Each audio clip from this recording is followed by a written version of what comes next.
Mi a kamat és mi a hozam, valamint mi a különbség közöttük.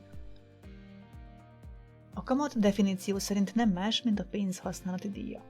Ugyanúgy működik, mint amikor valamilyen tárgyat, mondjuk egy autót vagy egy házat bérbe adsz. Azért kapod, mert nem te használod egy ideig. A futamidő végén természetesen ugyanúgy visszakapod a tőkét, mint ahogy egy tárgy esetében visszakapnád azt, valamint nyilván előre meghatározott időközönként jár neked a megszolgált kamat is. Kamatfizetéssel nem csak a banki lekötéseknél találkozhatsz, hanem kötvényeknél és ezzel együtt az állampapíroknál is. A kamat mértékét százalékban szokták megadni. Ezt éves mértékben adják meg, és mindig a befektetett tőkére számolják.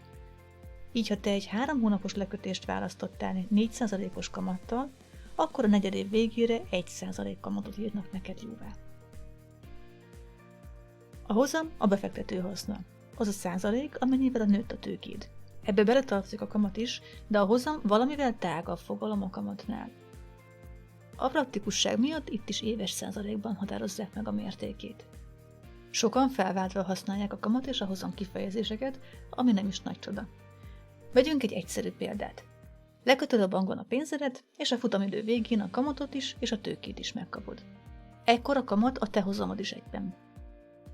Az viszont nem törvényszerű, hogy a kamat és a hozam mindig azonos. Nézzünk erre is egy példát. Tegyük fel, hogy te kötvénybe fektetted a pénzedet, és az egyik vállalat kötvényét veszed meg kibocsátáskor 1 millió forintért. A kibocsátó vállalat éves 10% kamatot ígér neked. Ha kivárod a futamidő végét, akkor természetesen itt is meg fog egyezni az összes kamatod az összes hozamoddal. A kötvény viszont forgalomképes értékpapír, így bármikor dönthetsz úgy, hogy eladod. Ekkor a kamatot a vevő kapja meg, a te hozamod pedig az összeg lesz, amennyivel drágábban vagy éppen olcsóbban adtad el, mint amennyit eredetileg befektettél. Ha te vagy a vevő és neked kínálnak egy ilyen kötvényt eladásra, akkor a hozamod a következőképpen alakul. Mivel az eredeti befektető 1 millió forintos névértéken vette meg a kötvényt, a vállalkozó erre az 1 millió forintra számolja minden évben a 10%-os kamatot, azaz 100 000 forintot fizet majd ki. Ha ezt a kötvényt te 900 000 forintért vetted meg, akkor ugyanazt érted el, mintha magasabb kamatot ígértek volna.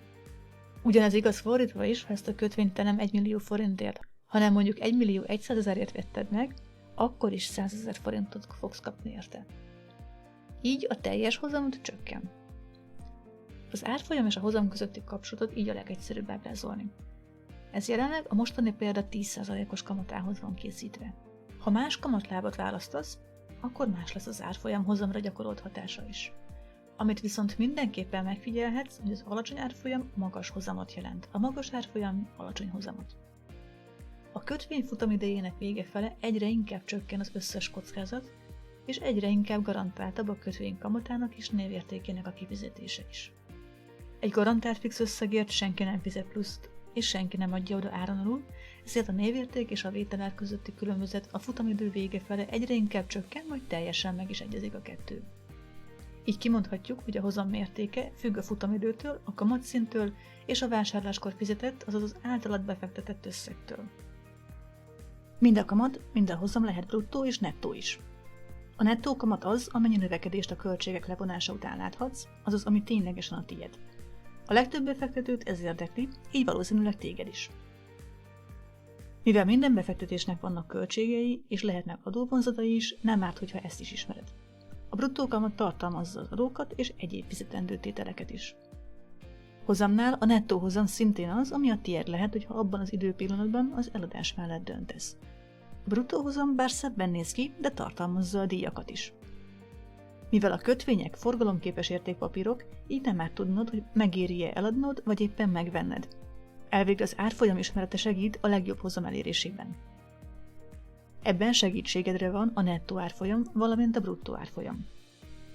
A nettó árfolyam mindentől megtisztított árfolyam, a bruttó árfolyam pedig már tartalmazza az utolsó kamatfizetés óta felhalmozott, de még ki nem fizetett kamatokat is.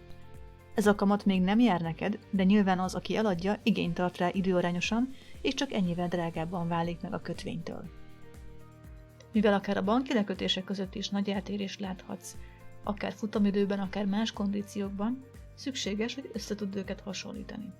Ebben segít az EBKM, azaz az egységesített betéti kamatlábmutató.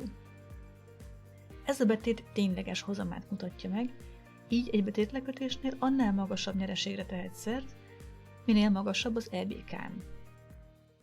Az értékpapíroknál az EBKM megfelelője az EHM, azaz az egységesített értékpapír hozammutató. Mivel a kötvények és ezen belül az állampapírok is fizetnek kamatot, itt is szükséges valamire támaszkodnod. Az EHM csak a ténylegesen jóváírandó kamatot foglalja magában. Ha a kifizetéseket bármilyen díj terheli, akkor azt az EHM már nem tartalmazza, így ezt tisztított formában látod. Remélem tetszett ez a rész, ha igen, akkor iratkozz fel a csatornára, hogy elsőként kapj el hírt a frissítésekről.